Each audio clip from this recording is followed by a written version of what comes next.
চারটা। 5 নাম্বার হচ্ছে আত-তাইসির, মানে সিম্পলিসিটি, সহজ। ইসলাম মানা কঠিন না সহজ?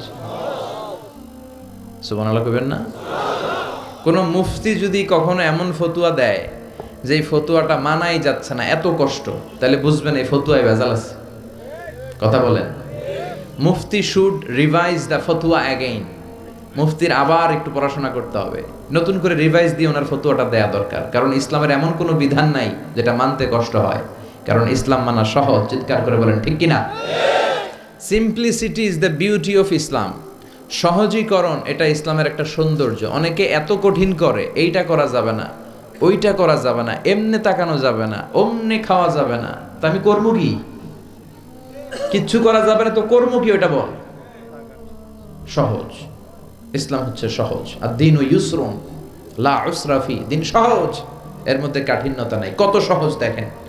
আওয়াজ করে উত্তর দেন তো, দাঁড়িয়ে নামাজ পড়া কি ফরজ? যদি কেউ দাঁড়িয়ে নামাজ পড়তে না পারে, বসে পড়লে কবুল করবে কে? আল্লাহ। বসে পড়তে পারে না, শুয়ে পড়লে কবুল করবে কে? আল্লাহ। তাহলে কঠিন না সহজ? অজু করে নামাজ পড়া ফরজ, অজু করতে পারে না, তায়াম্মুম করে পড়লে কবুল করবে কে? আল্লাহ। বিয়েতে মোহর দেয়া কি? কথা কন। ওয়া আতুন নিসা সাদাকাতিহিন্না নিহলা, সন্তুষ্ট চিত্তে মোহরানা দিয়ে দাও। এখন আমরা মোহরানা দেই না, যৌতুক খাই। কথা কন। মানে উল্টা করে ফেলছি আর কি। আমরা দিমু, এখন হেতিরা দেয় আঙ্গরে। আছে না নাই? কত বড় ডাকাত, নির্লজ্জ। মেয়েটাকে তোমার হাতে দিল মানে বাবা তার কলিজাটা ছিঁড়ে তোমার হাতে দিল, আর কি চাও? কলিজাই তো নিয়ে গেছো তুমি মিয়া। এই ডাকাতি বন্ধ করেন, এই ডাকাতদেরকে বয়কট করেন, এই সামাজিক অসঙ্গতির বিরুদ্ধে আন্দোলনে দাঁড়ান। যৌতুক হারাম, আর মোহরকে ফরজ করলো কে? টাকা দিয়ে মোহর দিতে হবে, সম্পদ দিয়ে মোহর দিতে হবে। এখন মোহর যদি দিতে না পারেন, বিশ্বনবীর কাছে এক সাহাবী এসে বলে, ইয়া রাসূলুল্লাহ, বিয়ে করব, মোহর আছে? কয় না।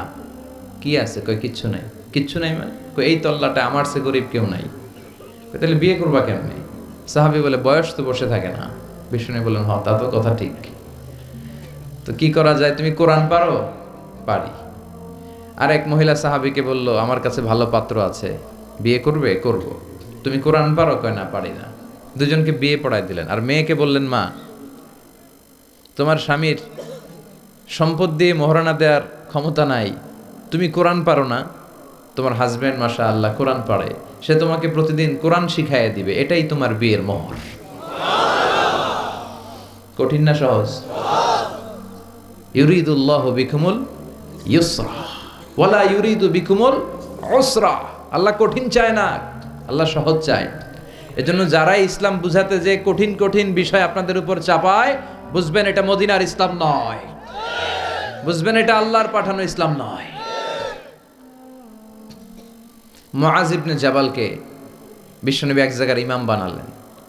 উনি ওইখানে ইমামতির সুযোগ পেয়ে মাগরিব আর এশার সালাতে লম্বা লম্বা কেরাত পড়ে, বুখারীর বর্ণনা। আর ওই এলাকার মুসল্লিরা হচ্ছে কৃষক মুসল্লি, খেজুর বাগানে কাজ করে।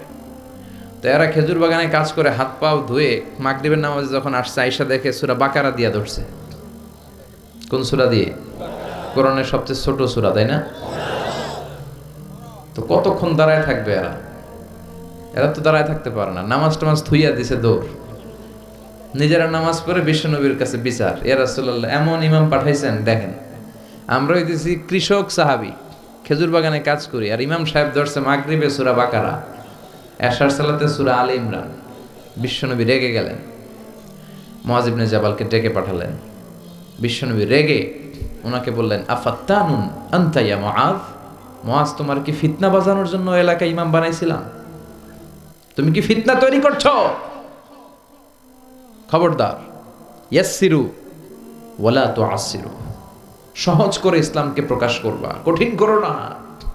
বাশশিরু ওয়ালা তুনাফিরু, মানুষকে দিনের দিকে ডাইকো, দিন থেকে ভাগায়ও না। আমরা মানুষকে দিন থেকে ভাগাই। আমরা এমন এমন ভাবে দিনকে প্রকাশ করি আর প্রচার করি, মানুষ দিনের কথা শুনলে দেয় দৌড়, ওই সাহাবাদের মতো। জোরে বলেন ঠিক কিনা? তাহলে ইসলাম মানে কঠিন না সহজ? বিশ্বনবী সাহাবাদেরকে নিয়ে মসজিদে নববীতে কথা বলছেন। ইন দ্য মিন টাইম এক বেদুইন, মানে আরবি লোক, সভ্যতার ছিটে ফোটা সে দেখে নাই, বেদুইন লোক ওট নিয়ে মসজিদে নববীর দরজা খুললা মসজিদের ভিতরে ওট লয়ে ঢুকছে। শুনতেছেন? এরপর মসজিদে নবীর পিলারে ওট বেঁধে মসজিদে নবীর মাঝখানে পেশাব করতে বসছে। ওমরে ফারুক এরকম করতেছে, দাঁড়া, তোর পেশাব করার দেখাইতেছি আজকে। অন্যান্য সাহাবারাও রেগে গেলেন, ওকে মারবেন, চারদিক দিয়ে ঘেরাও দিচ্ছে। বিশ্বনবী সবাই ডেকে আনলে, এই এদিকে আসো, ওর কাম সারতে দাও, আগে ওর কাজ সারতে দাও।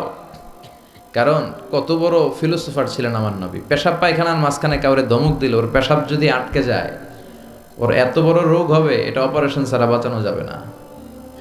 এজন্য টয়লেটে কেউ ঢুকলে আপনি দরজায় জোরে আঘাত করবেন না, চিৎকার করে ডাকবেন না। আগে তার ইউরিনটা পাস করতে দেন, তার ওয়াশরুম ক্লিয়ার করতে দেন। কি করবেন? কাশি দিবেন। আপনারও টয়লেটে যাওয়া দরকার, কিন্তু বাইরে হয় না, ভিতর থেকে। কি করবেন? এরকম কাশি দিবেন, অথবা পায়চারা করেন, সহনীয় আওয়াজ করেন, যাতে সে বুঝে someone is waiting outside, he is in danger, he is in danger, যে কোনো সময় কাম সাইরা দিতে পারে। তো তাকেও সুযোগ করে দেন, কিন্তু ওয়াশরুম সারার সময় জোরে কাউকে ডাকা যায় না। বিশ্বনবী এটাই করলেন, বললেন, এই ডেকো না, এদিকে আসো, কাজ সারতে দাও। তিনি বেদুইনকে ইচ্ছে মতো পেশাব করতে দিলেন। পেশাব শেষে বিশ্বনবী বললেন, এবার পেশাবের উপর সিজলাম মিন মা, এক বালতি পানি ঢেলে দাও। পানি ঢেলে দিলেন। বেচারা মনের আনন্দে পেশাব কইরা বের হয়ে যেতেছে। বিশ্বনবী ডাক দিলেন, ইয়া আরাবি, দাঁড়াও। দাঁড়ালো। সে বলল, তুমি যেখানে পেশাব করছো এই জায়গাটা কি জানো? কয়, না জানি না। কয়, এটা আমাদের ইবাদতগাহ, এখানে আমরা আমাদের রবরে ডাকি, আমাদের স্রষ্টার জিকির চলে এখানে, তুমি এই জায়গায় পেশাব করেছো। সে তো অবাক, কিরে, আমি এদের ইবাদতগাতে পেশাব করছি আর আমার সাথে এরকম মিষ্টি আলাপ? আমরা তো এরকম কেউ করলে ওর 12টা বাজায় দিতাম। বিশ্বনবী বললেন, এই কাজটা তোমার ঠিক হয়নি, এটা আমাদের পবিত্র জায়গা। বিশ্বনবীর এই সুন্দর আচরণ দেখে সে বলে, আপনি কে? বিশ্বনবী বললেন, আমি এই জামানার এবং আখিরি জামানার পয়গাম্বর, আমার কাছে ওহী আসে, আমি সব নবীর সেরা নবী। সে বলল, তাহলে আর দেরি কেন, আপনি আমাকে পড়িয়ে দেন লা ইলাহা মুহাম্মাদুর। এভাবে ইসলাম প্রচারিত হয়েছে। Simplicity is the beauty of Islam. সহজভাবে উপস্থাপন করাটাই হচ্ছে ইসলামের পদ্ধতি, ঠিক কিনা? কয়টা গেল? হ্যাঁ, 5টা। থাক আজকে, হ্যাঁ শুনবেন? আচ্ছা, 6 নাম্বার হচ্ছে দ্বীনুল ফিতরা, মানে ন্যাচারাল রিলিজিয়ন, ন্যাচারাল ইনস্টিংক্ট। এই ধর্মটা স্বভাব সুলভ ধর্ম, পরিবেশ সুলভ ধর্ম, রুচিসম্মত ধর্ম। সুবহানাল্লাহ পড়েন।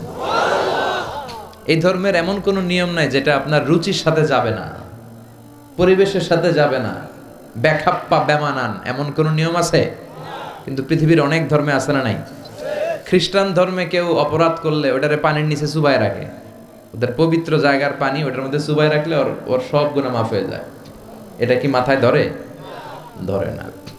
হিন্দু ধর্মে, হিন্দু ভাইদেরকে আমি কষ্ট দেওয়ার জন্য বলছি না, বোঝানোর জন্য প্রক্রিয়াটা। একটা প্রথা ছিল সতী দাহ প্রথা হিন্দু ধর্মের। মানে হিন্দুদের কোনো পুরুষ মারা গেলে, স্বামী মারা গেলে শ্মশানে মৃত লাশকে ওরা পোড়ায় না। ওদের একটা নিয়ম ছিল, স্ত্রীর আগে স্বামী মারা গেলে স্বামীকে পোড়ানোর সাথে সাথে স্ত্রীকেও জ্বলন্ত আগুনে পুড়িয়ে দেয়া হতো। এই ইন্ডিয়াতে কত নারী যে জীবিত তাদেরকে পোড়ানো হয়েছে তার হিসাব নাই, পোড়ানো হয়েছে তাদেরকে। রাজা রামমোহন রায়, নাম শুনছেন? উনি এসে এই প্রথার বিলুপ্তি ঘটালেন, সতীদাহ প্রথা বিলুপ্তি করলেন। তো এই যে ওদের নিয়মটা, এটা মাথায় ধরে? স্বামী মরছে তো বউরে মারবি কে? কথা বলেন। আবার হিন্দু ধর্মের আরেকটা সিস্টেম হচ্ছে, কেউ যদি খাঁটি হিন্দু হইতে চায় তার গরুর পেশাব খাওয়া লাগে, গোমূত্র পান করতে হয়। কি মূত্র? গোমূত্র পান করতে হয়। আচ্ছা, এই যে গরুর পেশাব খাওয়ার এটা কি আপনার রুচিতে যাবে? এটা কি আপনার স্বভাব সুলভ কোনো বিষয়?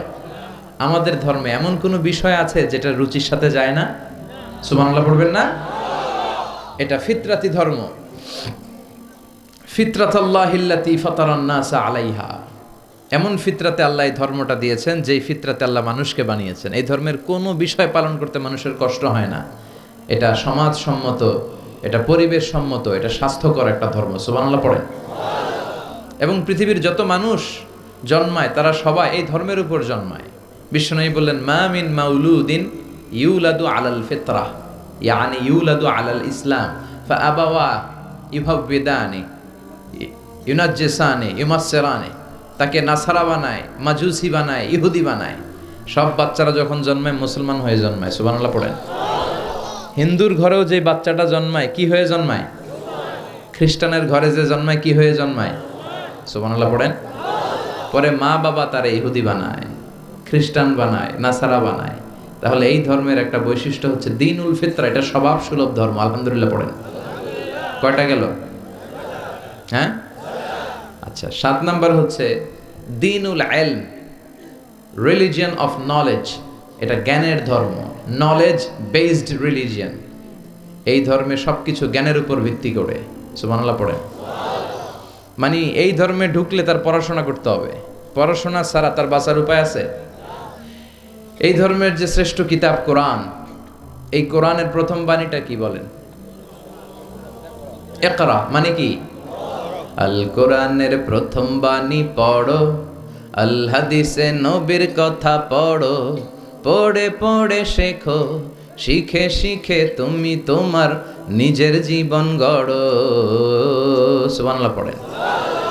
পড়ো, পড়ে পড়ে নিজের জীবন গড়ো। আমি তো বলি সব সময় পড়বেন, সুস্থ থাকলে পড়বেন, অসুস্থ হলে পড়বেন, গাড়িতে থাকলে পড়বেন, ঘরে থাকলে পড়বেন, মরার সময় পড়বেন। মরার সময় কি পড়বেন? লা ইলাহা মুহাম্মাদুর। তার মানে পড়া ছাড়া কোনো উপায় আছে? তাহলে এই ধর্মের অনুসারীদেরকে পড়তে হয়, স্টাডি করতে হয়, ঠিক কিনা? আবার বিশ্বনবী বললেন, তলাবুল ইলমি ফারিদাতুন আলা কুল্লি মুসলিম ওয়া মুসলিমা। পড়া, ধর্মীয় জ্ঞানার্জন করা সব মুসলিম নারী পুরুষের জন্য ফরজ করে দিয়েছে কে? দেখেন জ্ঞানকে ইসলাম কত মর্যাদা দিয়েছে। কবরে 3টা প্রশ্ন করা হবে, রব কে, ধর্ম কি, এই লোকের নাম কি? মুহাম্মদ সাল্লাল্লাহু। 3টা প্রশ্নের পরে আপনাদেরকে আরেকটা প্রশ্ন করা হবে, ওয়ামা ইলমুক, what is the source of your knowledge, তোমার এই জ্ঞানের উৎস কি, তুমি কেমনে শিখলা? এই 3টা প্রশ্নের উত্তর কেমনে জানলা? আপনাকে বলতে হবে, আমি কোরআন সুন্নাহর আলোকে জেনেছি। চিল্লায় বলেন ঠিক কিনা? তাহলে পড়াশোনা ছাড়া কোনো উপায় আছে? ইলম, দ্বীনুল ইলম বলে এটাকে, জ্ঞানের ধর্ম, নলেজের ধর্ম। আপনাকে জ্ঞান অর্জন করতেই হবে। আবু দারদা রাদিয়াল্লাহু তাআলা আনহু, একজন সাহাবী, উনি বলেছেন, কুন আলিমান, আলেম হও, কি হও, আও মুতাআল্লিমান, অথবা আলেমের কাছে